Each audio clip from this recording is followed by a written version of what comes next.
I'm Chef D. And I'm Dr. K.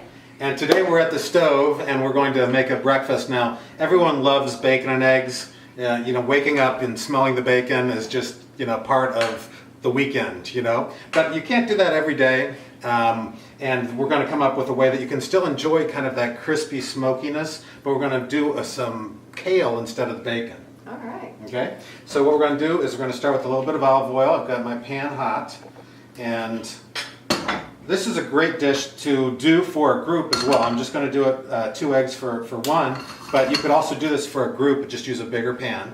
I'm using a non-stick pan, and I'm going to put the kale in there. Okay, you can hear it kind of popping and crackling. Sizzling and cracking. I can smell that olive oil cooking it. It smells good. Okay, and to that we're going to add a little bit of cracked pepper and some sea salt. And we're going to give that a nice stir. Okay, and we are going to let this kind of brown and get crunchy a little bit. Okay. So how long? I would say that probably about 1.5 to 2 minutes. Okay, I'm going to throw in some red peppers, and that's going to give us some nice color, as well as, cooking with the rainbow, lots of antioxidants. Try to get all those colors in your diet.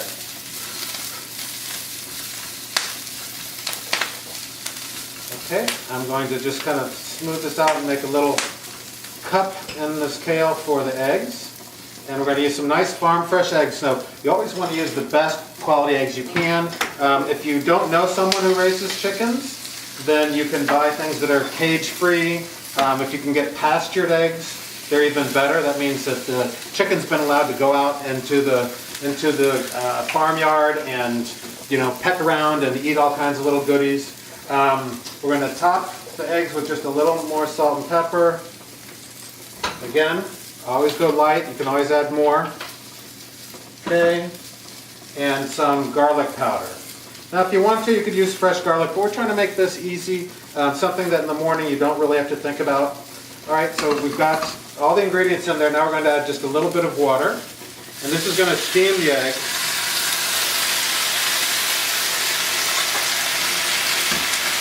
We want that water to circle around the outside. And then what I'm going to do is I'm going to put a cover on. Now, if you have the nice covers, especially if you have glass covers, it's great because you can see inside.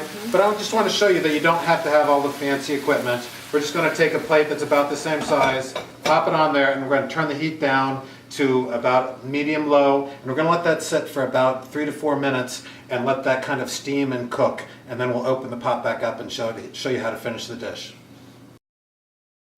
All right, so we've waited about 2.5, 3 minutes, and we're going to pop this up. Now, I like to leave the yolks a little bit runny. All right, so if you touch them, they should be a little bit runny.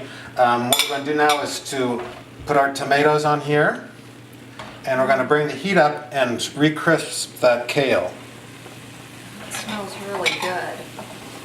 And this is a great way to start your breakfast each morning. Great way to start your breakfast because you can change out the vegetables. You could do it with mushrooms. You could do it with all kinds of different things. And it's a nice savory start. So what I like to do is to do variety. So maybe one day of the week I'll do some oatmeals with maybe some maple syrup and fresh fruit or dried fruit. Okay. And then a smoothie another day, and an egg dish a third day. So vary your diet, vary the colors in your cooking. Getting the variety of nutrients, mixing up the palate, keeping things fresh and creative. And absolutely. Okay, I'm just going to make sure that this is loose.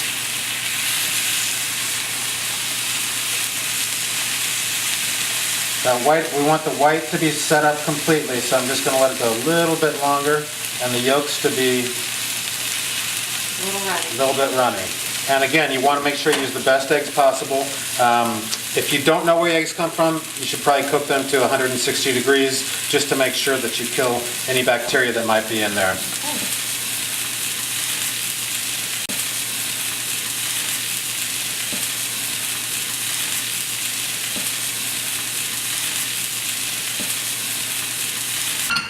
It's important to use the non-stick just for that. And here you've got a perfect start of the day. you know, look at that. What could be better? Looks delicious. Have a bite. And if you wanted to, you could have a nice whole grain English muffin with this. Oh, I bet that would, yeah. Or a sprouted wheat bread or something like that. It's better than bacon. Isn't it? And what a colorful way to start the day. I'm Chef D. And I'm Dr. K. And here's to a great day. Enjoy.